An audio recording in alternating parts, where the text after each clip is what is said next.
سمعنا كذا قصة حلوة بس محترمة.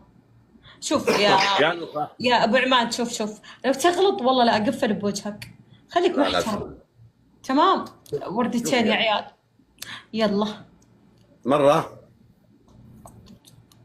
آه وردتين يا طفارة. كنت والله في قلت لك وش قلت لي؟ كنت مردغني، في هذا العجيز، هذا مردغني أتحداه.